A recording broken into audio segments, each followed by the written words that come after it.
Is this working? Hello? All right. Oh, check. All right, good.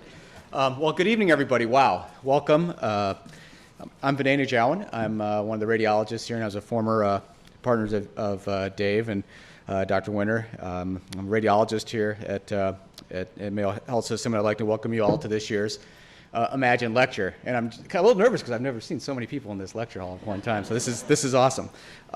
So this lecture series was created in memory of Dr. David Winter, and that's why that was the inspiration for this lecture series. He's a former colleague and close friend whose life was tragically cut short at the age of 47 by colon cancer.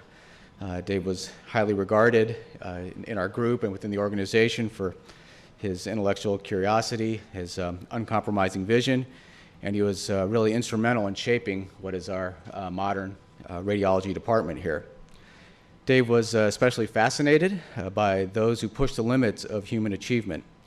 And aside from all his professional accomplishments, he also happened to be a very high-performing elite athlete who excelled in many athletic pursuits over his lifetime. It's in this spirit, really, of extreme hill performance that we switch gears for this year's lecture. And for those of you who attended in the past, you can see a little bit of a change this year. And we welcome mountaineer Hilaree O'Neill as our Imagine lecturer. And Dr. Borman's going to come up and get introduced. So, thanks.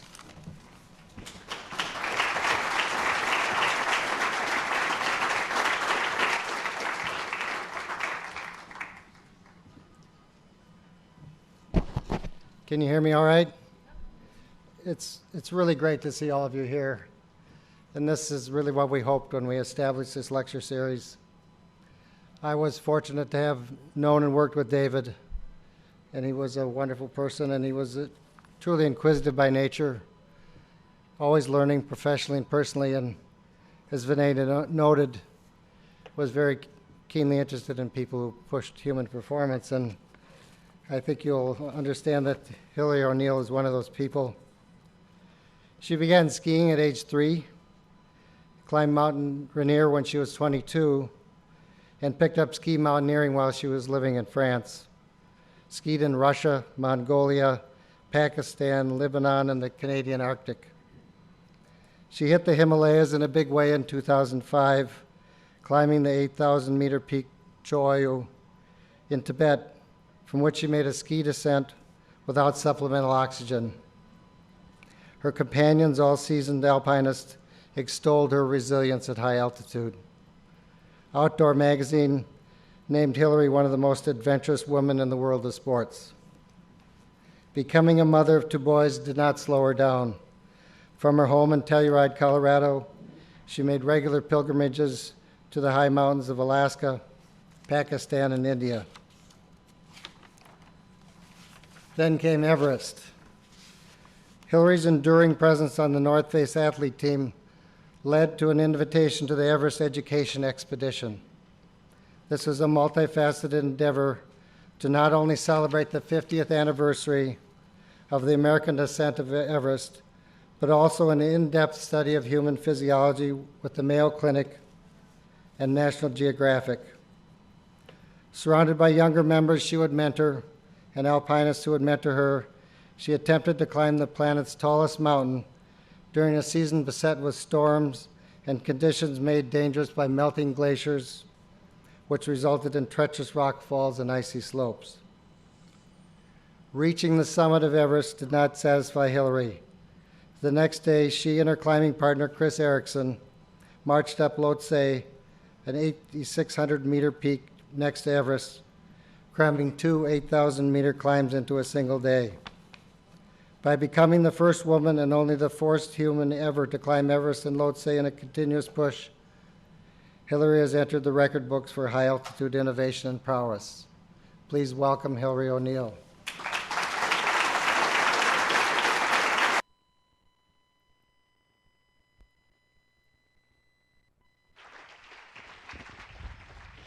Hi, is this working? I've never used this mic before. Wow, thanks. This is an amazing turnout. Thank you so much for having me here. I was fortunate enough to meet David's family and friends at a dinner before this event started, and it's just amazing to see what a great group of people he's surrounded by. I just want to sort of outline the next 50 minutes to an hour, and I'm going to run you through 3 different expeditions that I've been on, all to 8,000 meter peaks. And in between those trips, I'll give you some sort of tidbits of my life, sort of how I got on this path, this trajectory that sort of led me from the sea to the mountains, family, and everything in between. So just to get started, I'm going to start with a little video and read a poem to this video. So we'll get started. And thanks again. I think it's because it's so cold outside. Everybody's hiding inside. I was hoping that I wasn't going to follow the storm from Colorado, but I did. It's not 80 degrees here. It's as cold as it was in Telluride. Okay, so let's get started. Technology is sometimes smarter than I am, so bear with me. The Road Not Taken by Robert Frost. 2 roads diverged in a yellow wood, and sorry I could not travel both, and be one traveler long I stood, and looked down one as far as I could, to where it bent in the undergrowth. Then took the other as just as fair, and having perhaps the better claim, because it was grassy and wanted wear. Though as for that, the passing there had worn them really about the same. And both that morning equally lay in leaves, no step had trodden black. Oh, I marked the first for another day, yet knowing how way leads on to way, I doubted if I should ever come back. I shall be telling this with a sigh, somewhere ages and ages hence. 2 roads diverged in a wood, and I took the one less traveled by, and that has made all the difference.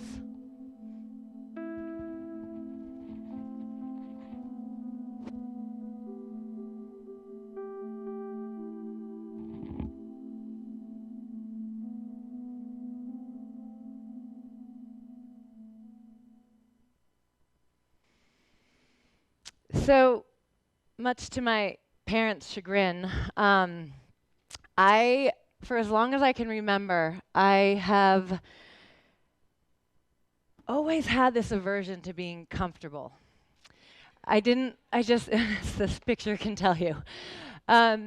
So even in the 7th grade, when I was 12 years old, I had to pick a poem, and I picked The Road Not Taken. And I think even at that age, I had this connection with kind of the wild side of the outdoors and sort of taking that path less traveled because it made me uncomfortable. And I found myself drawn towards that, and I always have. So, you know, I found myself always making decisions that might be different from the people around me. And whether it's for better or for worse, I don't know. My parents would say probably for worse, but it's just different, and I've always adhered to that, and it's taken me places I really never could have imagined actually growing up. So how did I get this way? I'm going to go back to my family. From as long as I can remember, my parents, I grew up in Seattle, Washington. My mom was from the San Juan Islands on the Canadian border. And they would pack up my brother and my sister and I and take us out on the boat for weeks, months on end, every summer and into the fall. And at a very young age, I was given a lot of responsibility. We often would live off the land. We would, pull oysters off the rocks at low tide, dig clams, fishing, everything. And a lot of times I'm manning the anchor, I'm steering the boat.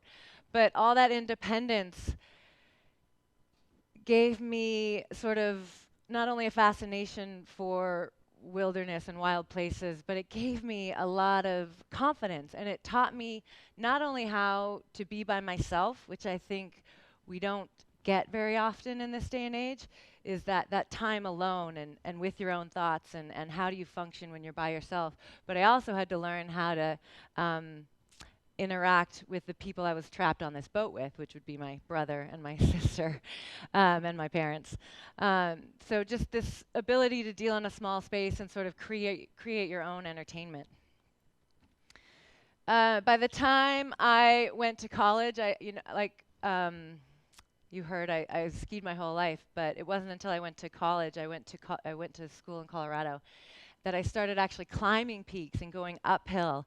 And that was the first time I'd ever realized that you could carry your skis on your back and that you didn't need a chairlift and you could put them on at the top of a mountain and ski down. This is such a random picture of my brother and sister and I, but especially after meeting David's family and seeing how tall everyone is in their family. My nickname growing up was Shrimpy, and I'm actually just starting to realize now that I'm 41 that I'm not that short. But I grew up in this massive family where my brother and sister towered over me and tortured me both mentally and physically. But I thank them for it now because I am a stronger and better person for it. But the funny thing about my college graduation is I think back about what my parents got each of us when we graduated. And for my sister, it was a car because our family business was a car dealership. And she worked at the car dealership. And my brother got a watch, a nice watch. He rode crew, whatever. They gave me a guided trip up Mount Rainier and a one-way ticket to France. So obviously I wasn't the only one who saw that I was following a different path. I subsequently moved to France because I never had a ticket to come back home.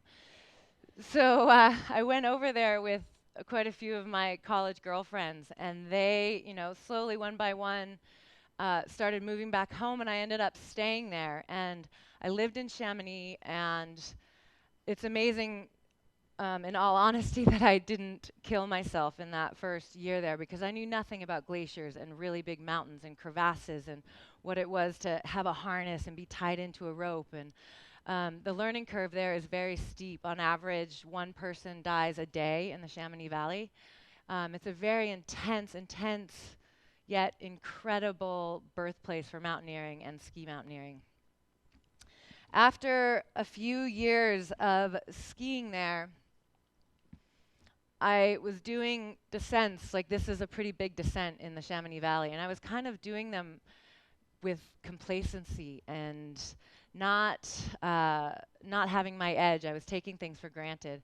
And it was sort of at that point that I realized I needed to come back to the US and get an education because this was my passion, and there's a very dark side to this passion. There's a lot of tragedy that comes with this, and I didn't want to fall on that side of the statistics. So I came home, back to the States. I started taking avalanche classes, and I was living in Jackson Hole. And one evening, a friend of mine called, someone I respected a lot, so I didn't ask him a lot of questions.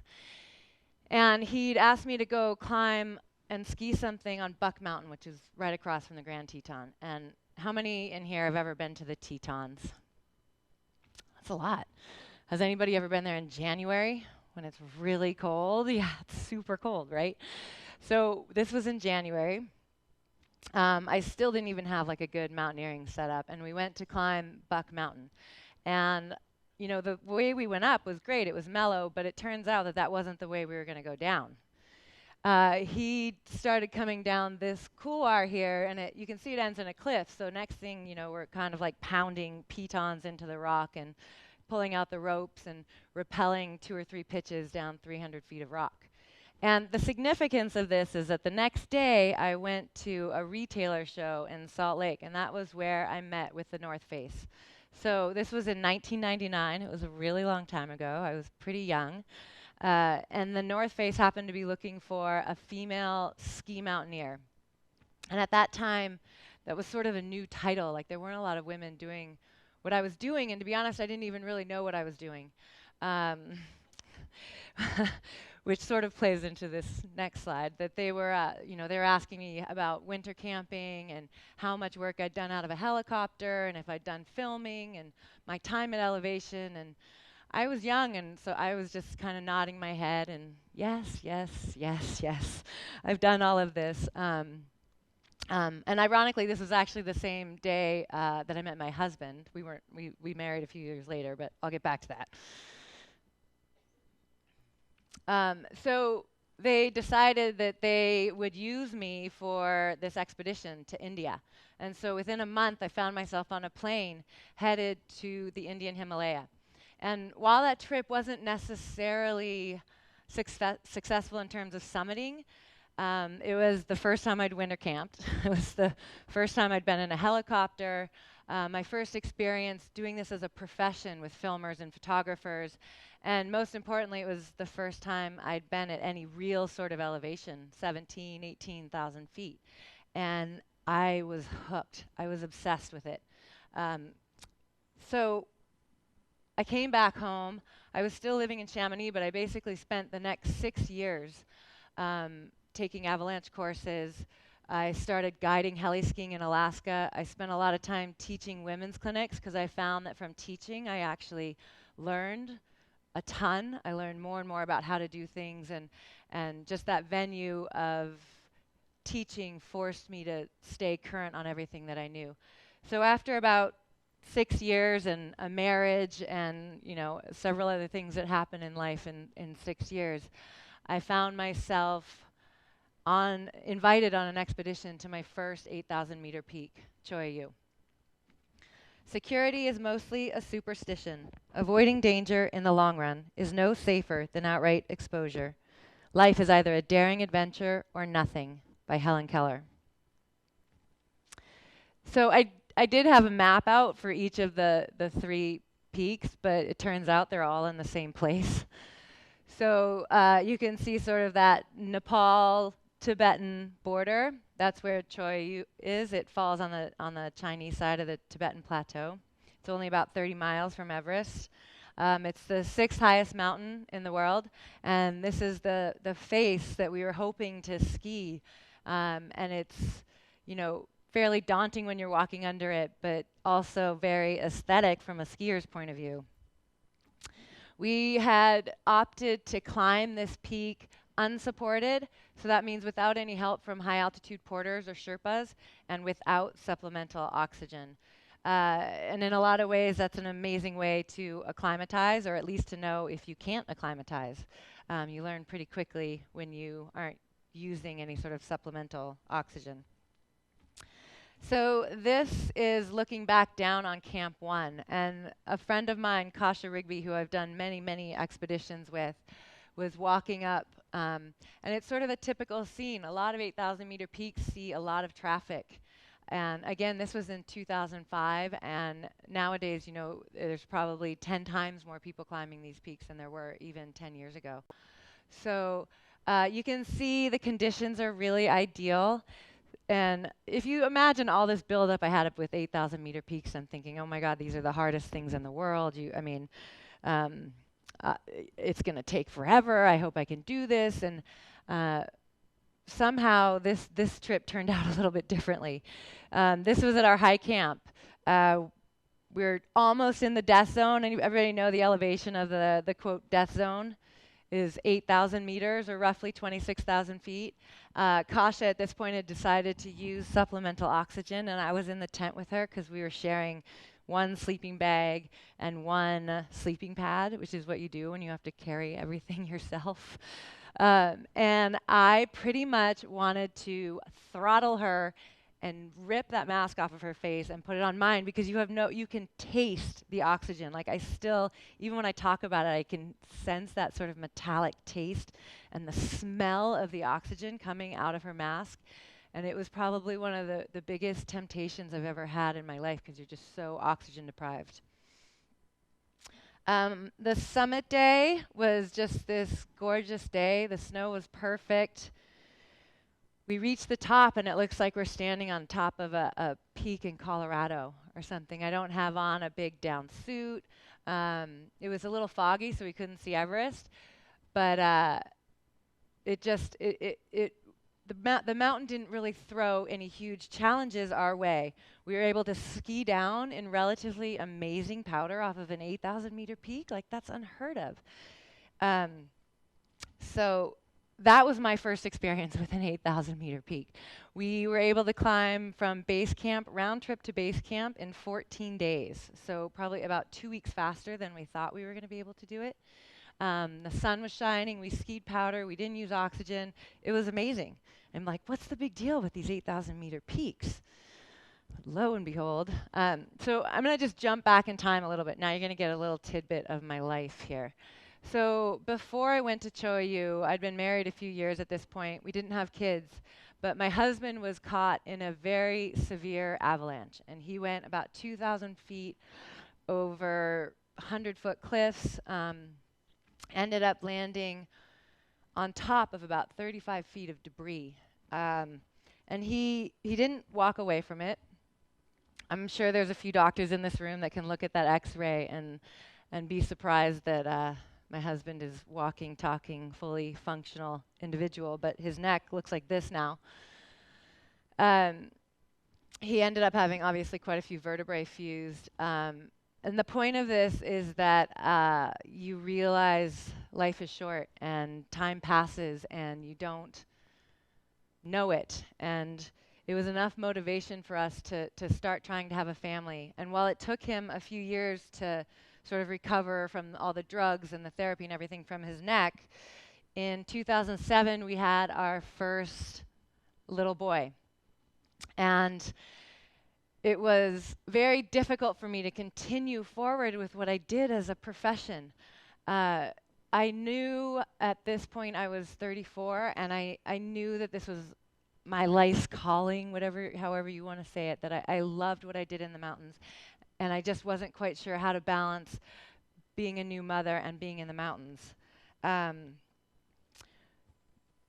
Ironically, what happened next was there'd been a trip that I'd been proposing for years. And as timing would have it, as soon as I became a new mother, I finally found the funding to go on this trip. And so at 10 months old, I went back into the mountains. I wasn't 10 months old. Quinn was 10 months old. Sorry. When he was 10 months old, I went back into the mountains. And this time I went to Pakistan, and it was to climb an 8,000 meter peak. And the difference between the first trip I went and this one was that I wasn't just invited on the trip, I was actually the expedition leader. So that involves tons of organizing. And as I'm sure many parents in here can imagine, that when you have your first child and they're very young to boot, it's very hectic to think straight, to remember anything. So it was just a struggle to put this together, but I was so determined. I felt like there were a lot of eyes on me to see what I was going to do as far as continuing with my career. So at 10 months, I left for Pakistan. Imagination is the beginning of creation. You imagine what you desire, you will what you imagine, and at last you create what you will, by George Bernard Shaw. And this quote means a lot to me because a lot of these trips I go on start from imagination, and sometimes I will them so strongly to happen that they happen in reality, but then I'm caught off guard and I'm like, oh my God, I just made this happen and now I have to go and do this. And that was sort of what happened with Pakistan. So back to the climbing. This is Gasherbrum 2. And it's an absolutely beautiful, stunning mountain. You can see the route we were trying to do. And again, we were hoping to do it unsupported and without oxygen. So as expedition leader, I was responsible for all the logistics. And planning that as a new mom from southern Colorado for an 8-week trip in Pakistan was complicated, to say the least. Because of Pakistani politics at the time, there weren't a lot of expeditions going to this area, and so all the porters that depend on expeditions for their living were not making any money, and we were the last expedition to go in at this point. And basically what happened is that little green gate you see there was broken down, and essentially a riot ensued, and within 5 minutes our 100 bags of gear and food and equipment just disappeared. And we all thought our trip was over before it had even started, when in fact, in the end, only one bag of food went unaccounted for. Basically every single man, boy, I mean, you're talking kids that are 14 years old, went in there, grabbed a bag, and basically started up the trail. This was amazing to see. It also resulted in quite a few problems because it's a 100-mile hike that goes up to, 16, 17,000 feet. So a lot of the children that were carrying some of these bags didn't have the proper equipment, had to be turned around. A lot of altitude sickness, but eventually we made it up. Oops, I went the wrong way, sorry. This is kind of what a typical base camp looks like, which looks totally uncomfortable when you think about you're living there on these rocks, and this is actually still a glacier, so it's moving the whole time. The only cool thing we had going for us at this base camp was the Italian camp next to us, because this woman brought her own bubble water machine. She brought salami. They had movies. It was awesome. She was great. The downside of being an alpine climber or mountaineer is that you have to get up so early in the morning, so often. The alpine starts are just sort of a necessary evil when you have things like ice falls that you have to navigate. And so we were one of the first teams to go through this ice fall, very similar to the Khumbu Ice Fall on Everest. And skis are awful trying to take them through an ice fall. If you can imagine, they're like catching on everything above your head. But then you get the gift at the end of coming out above this ice fall and being in this beautiful, beautiful mountain scene. So around Gasherbrum too, is anybody familiar with this area? Has anybody been up the Baltoro Glacier or anything? It is probably the most incredible place I've ever been on the planet. You walk by K2, if you're into mountains, of course. You walk by K2, Broad Peak, the Trango Towers, Gasherbrum 1, 2, 3, 4. I mean, it's endless. It gives me chills even talking about it. It's just this really powerful place. And when you come up above, you can see a lot of these peaks on the upper glacier. And what I think a lot of people don't see in mountaineering is the day-to-day creativity and imagination that goes into it. This is a labyrinth of crevasses, but I almost look at it as like an art. You can create your own path through it, and that I find so intriguing, and it's what keeps me coming back, is this blank palette in front of you that you fill with your own idea of how to climb something.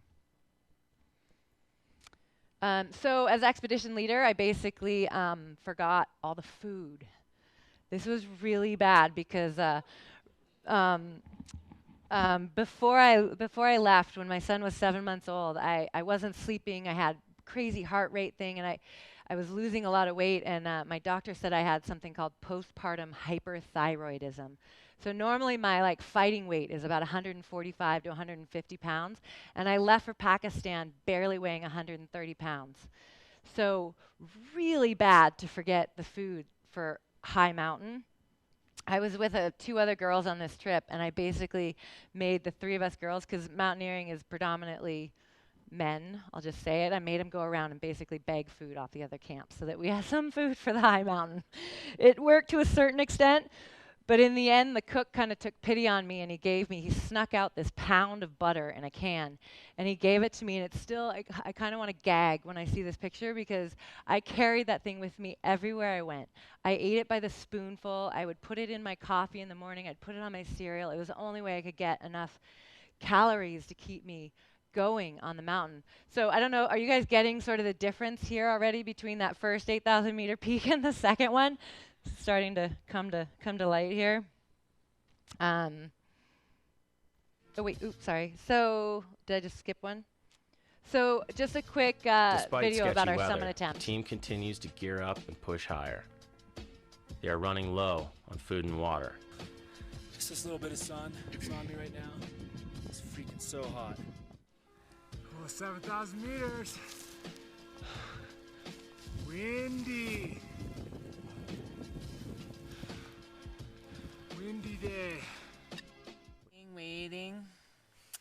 A beautiful, gorgeous summit Saturday is actually about as polar opposite as you could get. Now we're contemplating how long we can wait. And we're running out of food. We have food and fuel for 2 days. But at least we have each other. Instead, it's just getting worse, and now we're at the end of the ropes at Camp 4. Can't see anything, and it's dumping, and this, I mean, it's just super sketchy. I don't know. I think I'm done. That's the safe thing to do. I think we need to retreat. Come back another day. Nasty. The weather looked iffy, but we were actually out of food and fuel, so this was kind of our last shot for the summit. It's been snowing all day, and it's around 4:35 in the morning, and damn it, we're just turning around. That's it. We made our shot.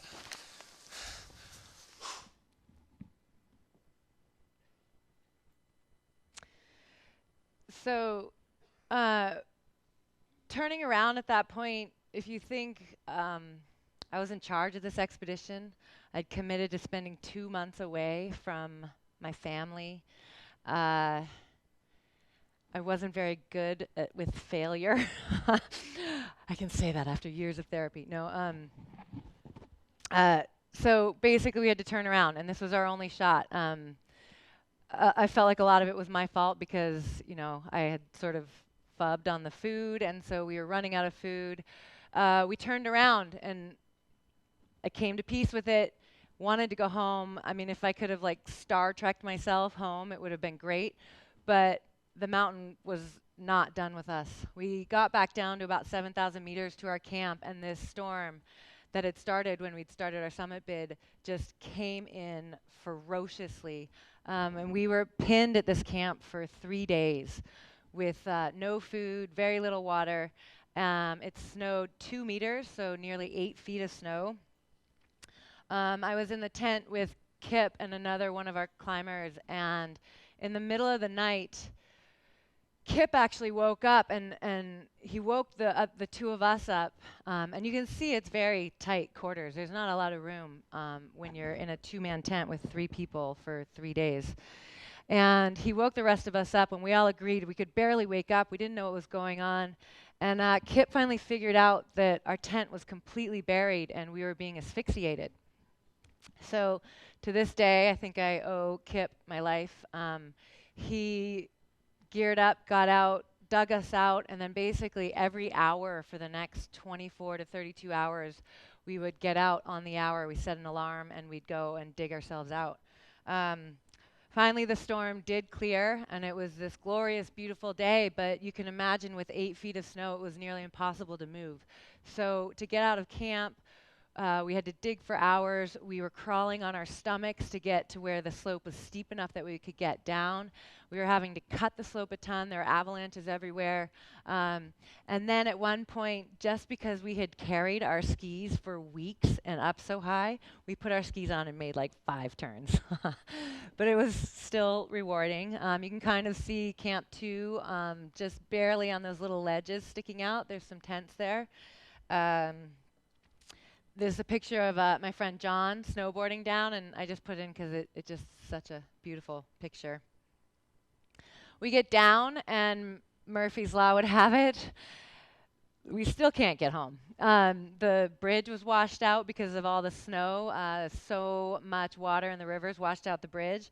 So we carry our stuff across that, and then the whole road is wiped out. So it takes us a day to backtrack, hike up and over with all of our gear, get into another truck, and get home. But I made it home. I made it home the day before my son's first birthday. And I was so excited to be home that 9 months later I had a second son. It was awesome. So they're pretty close together in age. And then now I have 2 boys. I still have 2 boys.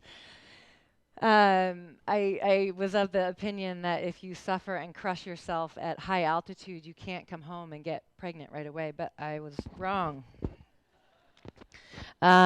Anyway, so okay, we're gonna go a little dark here. So with 2 boys and both so young, I didn't really want to go back on these. I wasn't ready for a big expedition.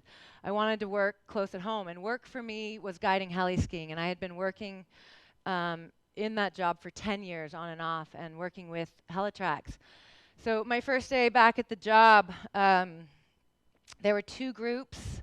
I had the second group, and there was one woman in the group, and she was a snowboarder, and the rest of the guys in the group were expert skiers and snowboarders. We finished our second run.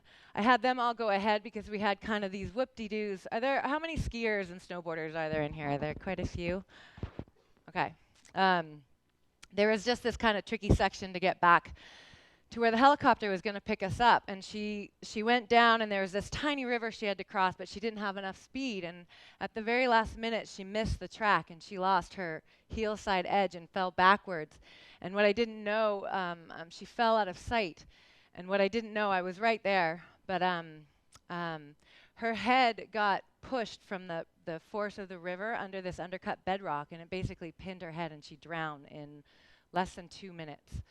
So this was my first day back at work. I was, there by myself trying to do a rescue that obviously didn't work out. I had to go home that night to a 7-month-old and a 2-year-old. And it was the first time, looking back on it in hindsight, I learned the difference between fear and being afraid. And fear to me, it's a tool. It's like crampons or an ice axe. You use it, you listen to it. It becomes part of who you are and how you function in the mountains. But being afraid was totally different. I was afraid to let my kids out of the house. I was afraid to make any sort of decision because I didn't want to be responsible for anything.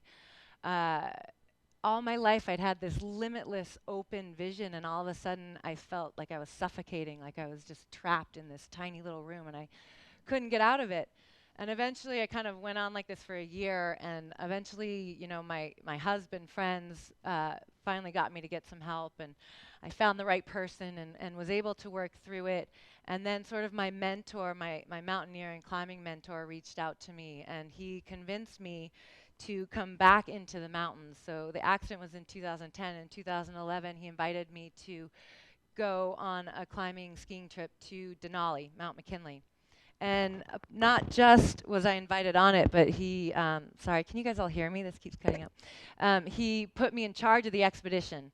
So this is someone who knows me very well, and he put me, in charge of leading this group of 10 athletes and to climb and ski Denali. And fortunately, it was another one of those just blessed trips in that we had great weather and a great team, and everything worked out, and I kind of felt like I was coming back to life. It was this same mentor who then, right after Denali, sent me a text that was like, "Hey, what are you doing this spring? You want to climb Everest?" I was like, "Oh my God, in a text? Really?"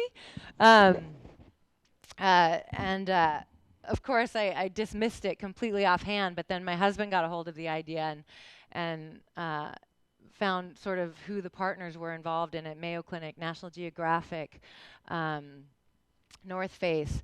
And together we sort of decided that this was something I really couldn't miss out on. So as you can see, at this point, I decided to go, and I was packing up all my stuff. And packing with a 2 and a 4-year-old, I had no idea what I was actually going to take to the mountain, because I'd packed the bag. At one point, I came into the garage, and they were fighting with ice axes. I had no idea. They would take batteries out and hide them under the cushions on the couch. I'd find one crampon in the curtains and another one under the baseboard in my bedroom. It was chaos. But fortunately, I wasn't planning this trip, so I just had to get my bags packed. So you have brains in your head, you have feet in your shoes. You can move yourself any direction you choose. One of my favorite quotes by Dr. Seuss. So team dynamics play a huge role in what I do and on any expedition. And a lot of times I don't think it's so much the mountain that turns you around, it's the team. If you function well, you do well. If you don't function well, you don't do well. And we just had an amazing team. We had a really good group of friends and climbers and scientists, and just an interesting functional group. I was in charge of the food, and I totally overcompensated. That's like a stack of baby clams that went to the ceiling of this 2-meter dome. So my proudest thing about Everest, and this 10-week expedition that in 10 weeks I didn't lose a single pound. I mean, that's a feat. That's like 6,000 calories a day, every day. That's crazy. So that's what I'm most proud of, basically. So a little bit about the Mayo Clinic. When we were about 4 weeks in, there were 5 doctors from the Mayo Clinic that came up and did a ton of research on us. We'd all been to the Mayo Clinic before we went on the expedition, and we went again afterwards. And it was really fun having them there. I mean, they were literally testing our every breath, sleep tests, urine samples, VO2 maxes, everything. And these are the urine samples. We actually did them like from close to the summit. One of the guys even did it on the summit. And one of our team summited without oxygen, and his urine sample was almost black. And in the end, they found a bunch of muscle tissue and blood in his urine from climbing without oxygen. So fun stuff. The amazing thing about having these doctors at base camp was that we knew we were acclimatized. I mean, after 4 weeks, we knew we were acclimatized, and I really wanted to climb without oxygen, so that was a huge confidence boost for me. This is, one of the many ladders you have to walk across. This was obviously after we'd done it a few times, and it looks like we're so pro. But literally, the first time you go across them, we were crawling on our hands and knees. And I took a picture of one of the other guys, Sam, and I swear it disappeared. I think he erased it off of my phone at one point because he was, he's this big macho rock climber or ice climber, and he was crawling across this ladder. It was great. So the Everest Ice Fall, you have to go through this. You have to go through it many times. It's the most dangerous part of the mountain. I'm sure everyone here has heard about the tragedy on Everest with the Sherpas this last spring. And this happened, right at the top part of this climb. There's a very scary section to that climb where this whole west face has a big hanging serac, which is basically a separated piece of ice. And it falls down regularly, and that's essentially what happened this spring. Hold on, we're frozen here. Again, when you come out and above that ice fall, you're in another one of the most powerful places I've really ever been. So this is Camp 2. You're at about 21,000 feet, and you're in the Khumbu Cirque. So you've got Nuptse, Lhotse, Everest, like surrounding you, and it's just beautiful. And then even out this way, you have another peak called Pumori. So you're just surrounded, and it's a very powerful place. Another thing I'd wanted to do on this trip was to try and ski from Everest, but this was a very bad year for conditions, and the jet stream just never lifted. And what the jet stream did was basically rake the entire Lhotse face of any snow. So you're looking at 5,000 feet of very steep, so 45 to 50 degrees. So like if you're standing here, 45 to 50 degrees is like kind of right there. And just glacial ice, pockmarked with rocks, and just really horrible, dangerous conditions. So we made it to Camp 3, and one thing you never think, everybody always asks me, how do you stay warm on these places? And I'm like, oh my God, warm is so easy. It's how do you cool down?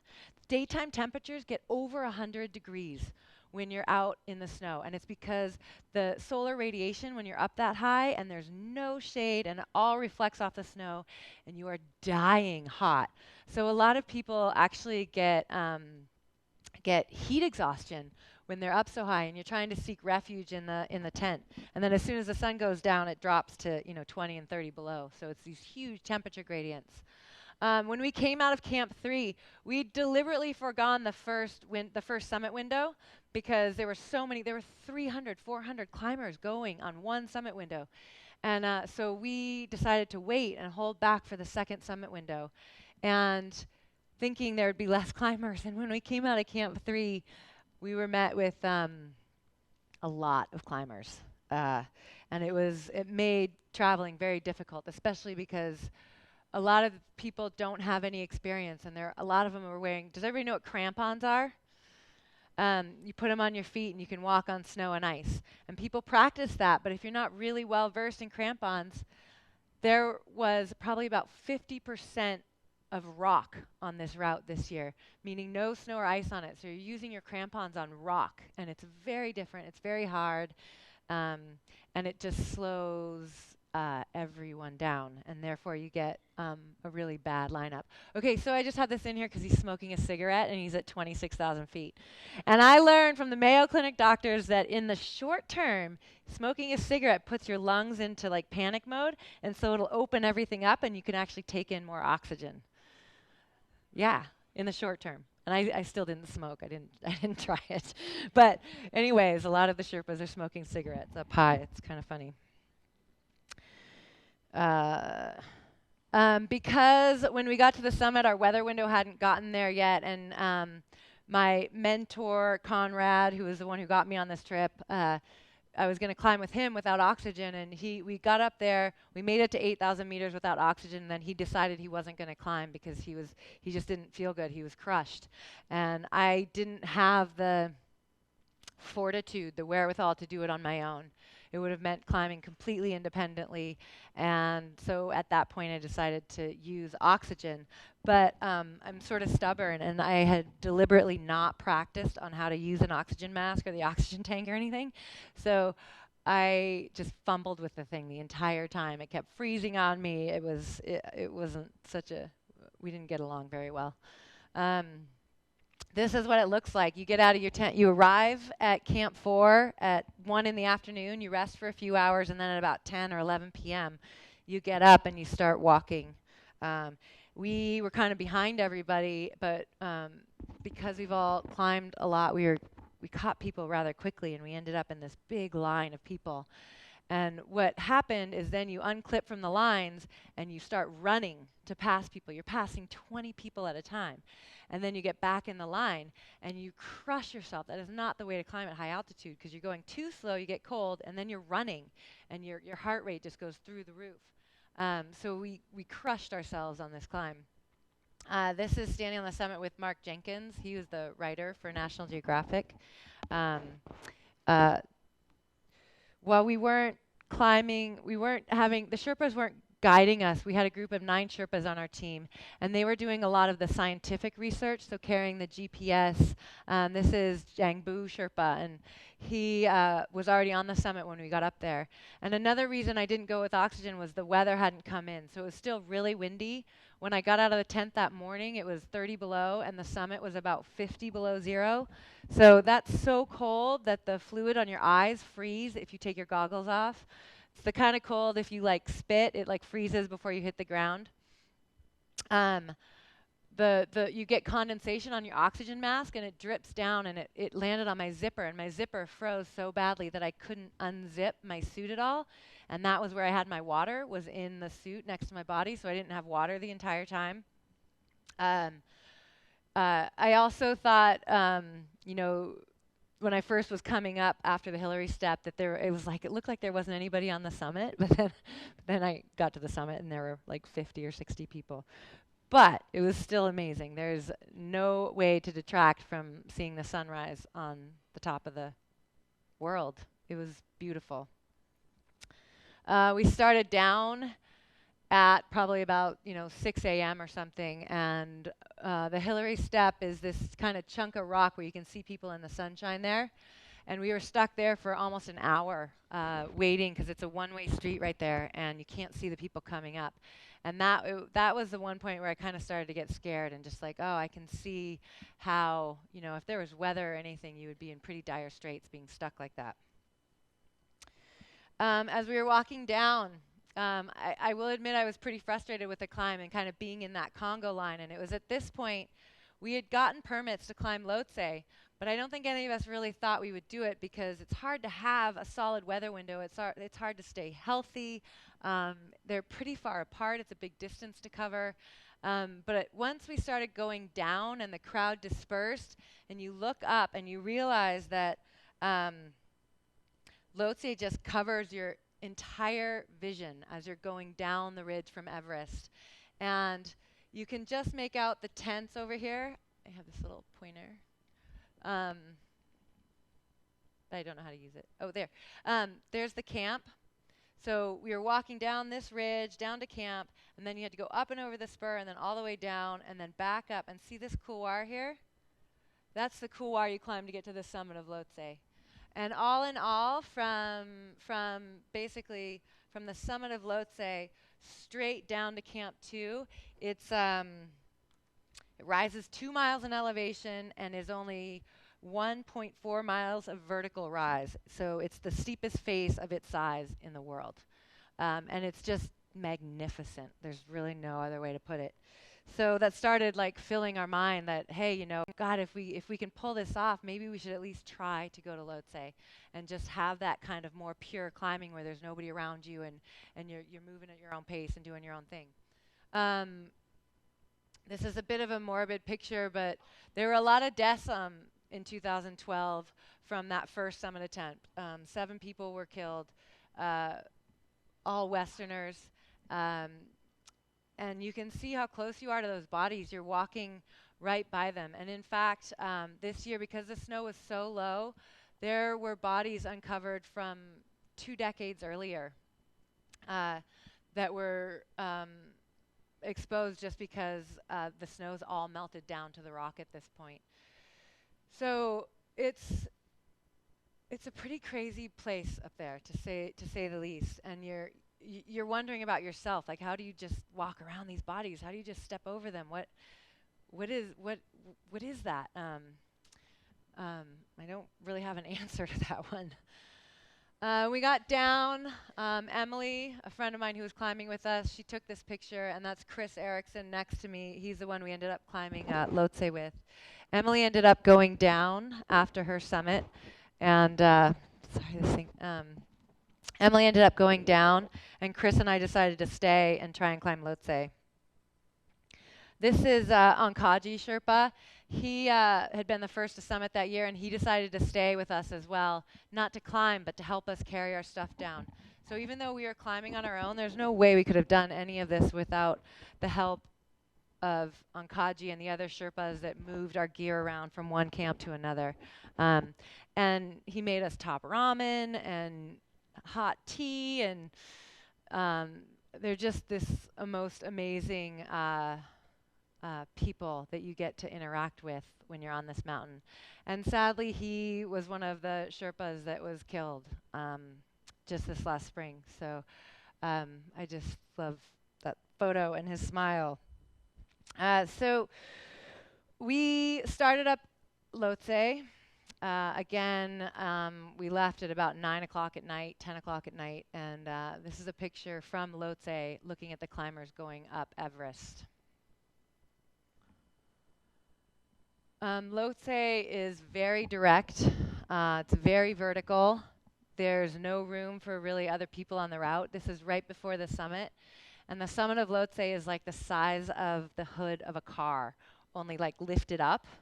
So you're kind of hanging on to the top of it a little bit, and there's only room for 3 or 4 people on the summit at any time. And we were there by ourselves, right as the sun rose, and you could see Everest, you could see everything.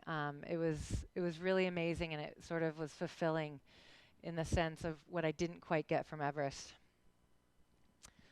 Standing on the summit, that's the ridge of Everest in the background. As we came down, we made it to Camp 2.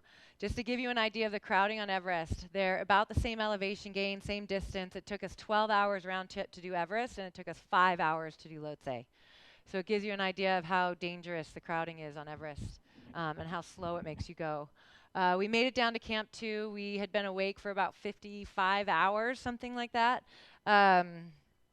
We were pretty much living off of those Starbucks Via instant coffees mixed with a little protein because you can't eat so much.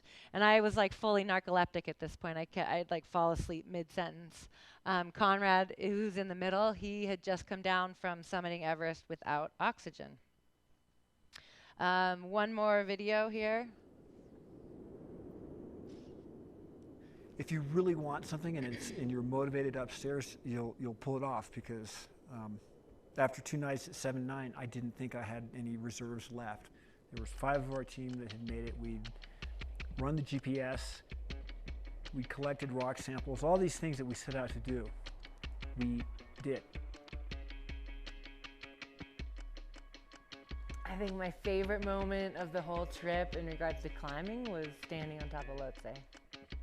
It was like the pinnacle of pushing myself as hard as I could, and that was awesome. It was great.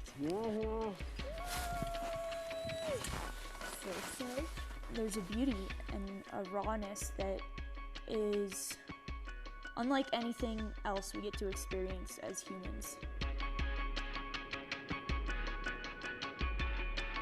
Even though there's a lot of suffering that went on, there was a lot of moments that were just really overwhelmingly powerful and inspiring.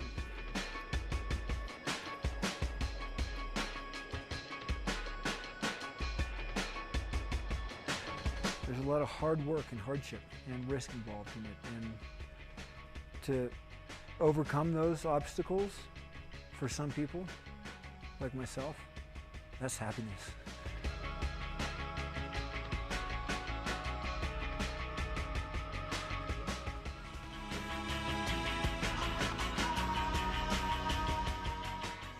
When you're here at the end of the trip and no one's hurt, no one's injured, and 6 people have made the summit of Everest and 2 of Lhotse, you're happy. It's been a good trip.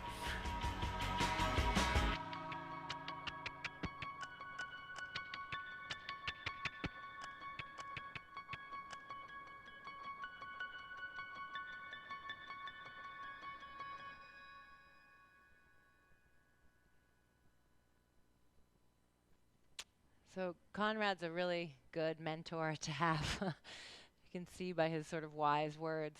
I'm just going to end with one more poem. It's a Rumi poem.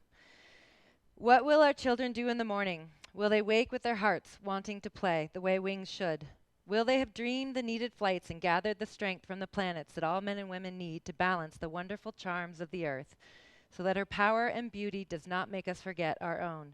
I know all about the ways of the heart, how it wants to be alive.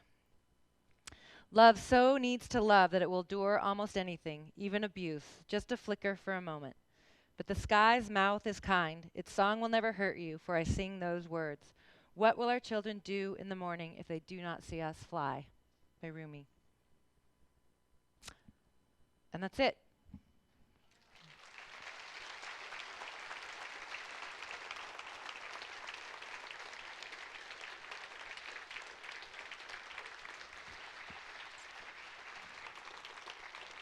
Thanks.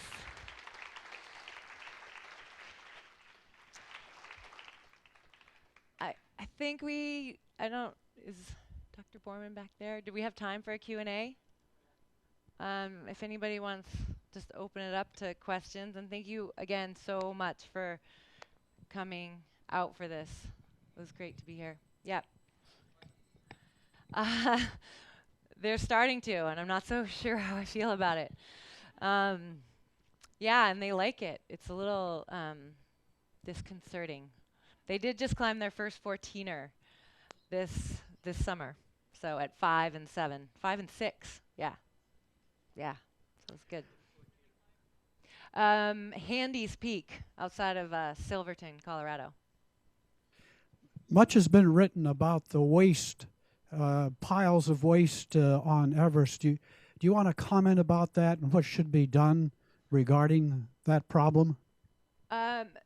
So you can see the positive results of the efforts to clean up the trash and everything at base camp.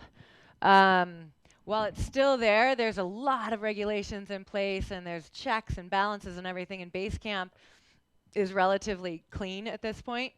As soon as you go above the ice fall, everything changes, and there is a ton of waste. There was a huge effort quite a few years back to take all the oxygen bottles down. So those have actually been fairly well cleaned up. But now you're talking about human waste, you're talking about equipment. Even in the time we were there were a set of like 15 tents set up, and a big ice chunk fell down, and no one was in them, but it wiped out all of these tents. And they were buried under ice. You could just get little pieces here and there. But nobody could get it down, and so that stuff is all stuck up there. I think I mean, the trash it's really bad, especially at high camp. So at Camp 4, which is about 26,000 feet, and I don't really know. A lot of people have suggested, oh well, the Sherpas go up with loads. Why can't they come down with the human waste that we leave behind and the trash? And for obvious reasons, they take pretty big offense at that. So essentially, I'm not really sure what the answer is. I think what needs to happen is climbers need to stop taking so much stuff up there, would be one big way to solve it. The place needs to stop being sort of the lap of luxury when you get up there, and doing more things to sort of fend for yourself when you're at Camp 2 and above. Because a lot of times what happens is you'll go up in 4 loads. So you're bringing 4 loads of stuff down, but when you come down, you can't bring that all down in one load. So you just leave everything there. I think things need to change in the way we climb Everest. And I also think helicopters are going to come into play. As sad as that is, they will come into play, and that'll probably be one way that they'll start getting trash down, at least from Camp 2 and Camp 3. Any other questions? Yeah. This is one of those things, be careful what you wish for. I leave on October 1st for a 7-week trip to northern Burma to climb in the eastern Himalayas. And it's a trip I've been trying to do for over a decade, and it just came together in the last 2 years. So it's very remote. It actually, the beginning of it was born on Everest because it was so crowded on Everest that I convinced Mark Jenkins, the Nat Geo writer, and he'd been to Burma before, that we should go there because there wouldn't be anybody there and we could have this real adventure. So that's what I'm doing next. Yeah. You showed us a picture of your teamwork, but I'm just wondering, you didn't say a lot about teamwork itself. So I'm wondering if you could give us an example or two, interesting, dramatic, about where that came into play, and maybe at a deeper level, whether your idea of teamwork, relationship, changed at all or deepened. Can you tell us a little bit about that, please? So did everybody hear that question? Basically, how does teamwork sort of unfold on the mountain, and how does it affect relationships? I will say that some of my closest, dearest friends that I would trust with anything and everything come from expeditions. But the opposite of that is true. It has also been the place where friendships that I thought were strong have been disintegrated, because you see the best and the worst of people in a very condensed amount of time. And that's an amazing thing. It's a sad thing. It's a hard thing. It's many things. How does that play out on a day-to-day basis when you're on an expedition? Especially when it comes to high altitude. Communication. I'm a horrible communicator at home.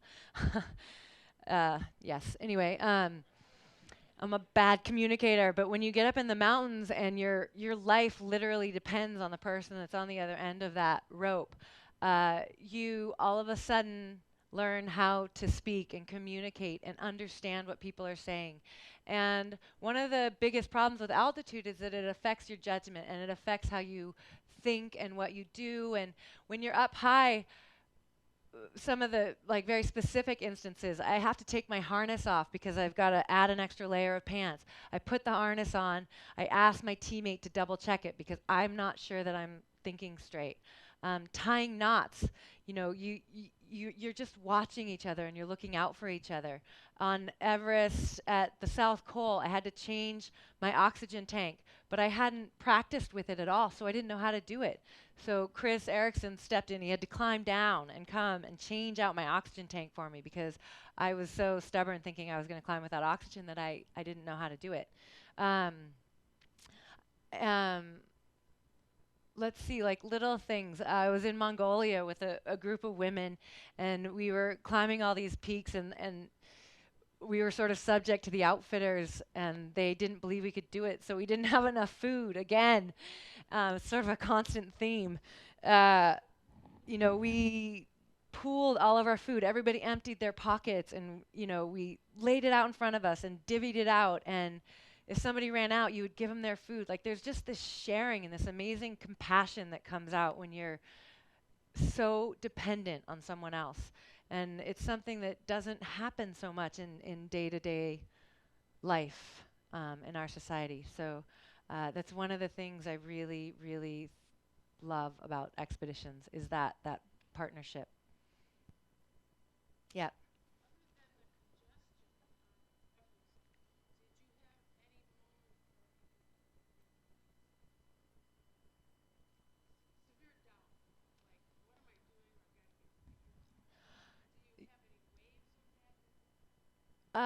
I definitely did.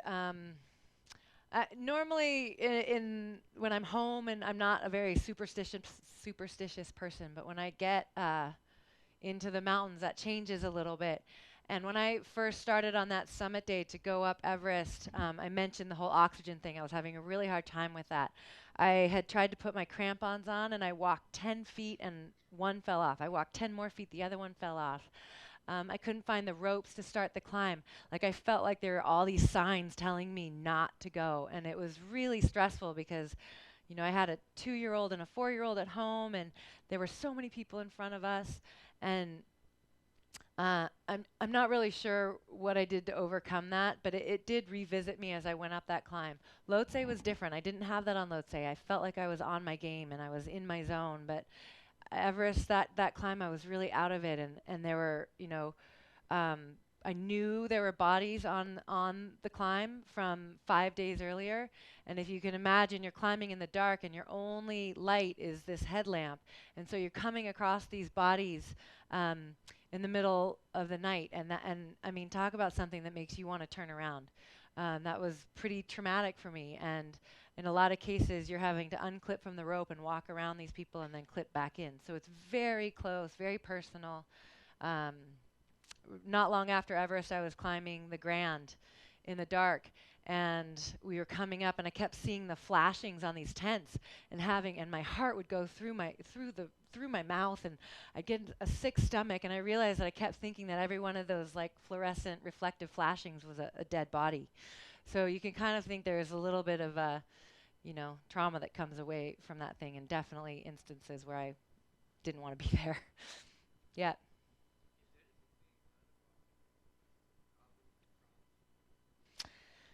No, not yet. It's so difficult to manage.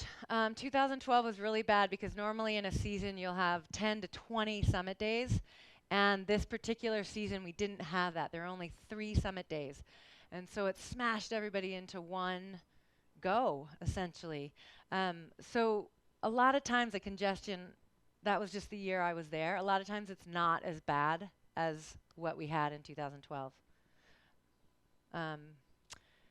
So maybe one more question? Anybody, are we good?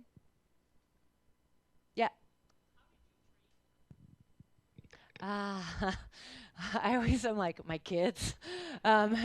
People think I'm totally serious. So I mean, I've been an athlete my whole life, so I always feel like I have this level of athleticism. So for me, what I need to train more for is technical things, knots, ropes, exposure. If you spend a long time away from exposure, it becomes exposure instead of something you're comfortable with. So a lot of that. I mean, again, my kids were young in 2012, so I was doing a lot of stuff from them. I distinctly remember like holding one kid on skis while I was in a snow plow with a harness, and then the other kid I was holding on my hip, and he had skis on, and he was like punching me and like blinding me with his other hand, and I'm in like a snow plow and my legs are screaming and the other kid's just pointing it, and all I could think was like, wow, this is the best training ever. There is not going to be anything as hard as this. So that's how my kids would help me. And sleep deprivation, I mean, you get sleep deprivation on Everest, but it's nothing like being awake all night. with your kids. So, yeah, that's it. Thanks. Is that it? Okay. Here, are you going to say something? Okay, thanks.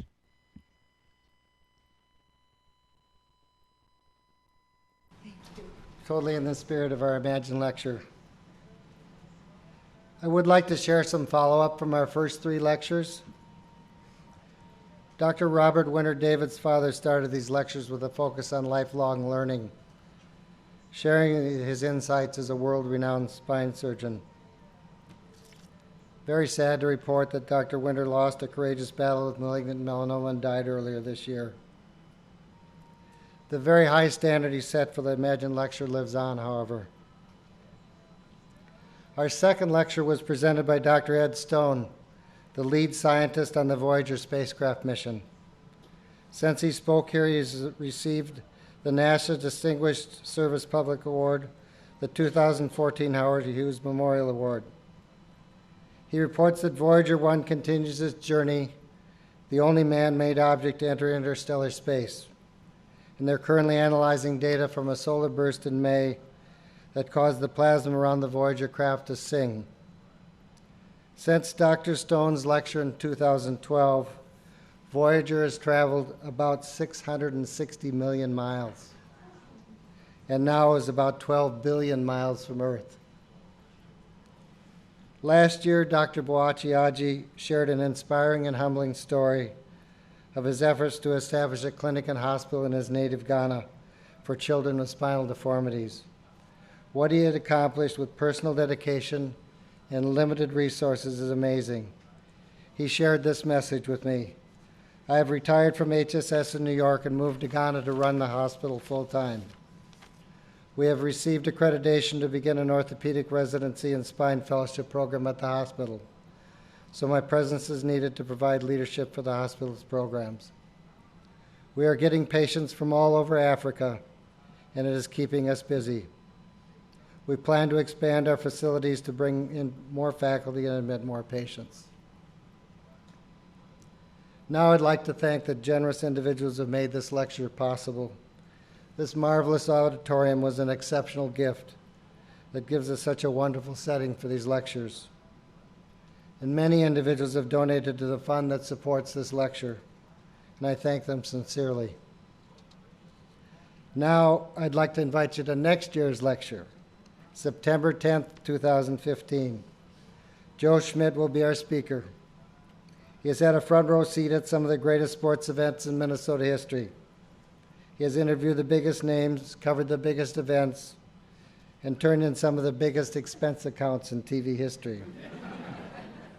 He has written his first book called Silent Impact, Stories of Influence Through Purpose, Persistence, and Passion. And that's what he will share with us on September 10th, 2015. I can guarantee an entertaining and humorous evening. Thank you for joining us and remembering David Winter. We have a wonderful set of food out in the foyer. We'd like you all to join us for conversation. Hilaree and others will be there, so thank you again for coming.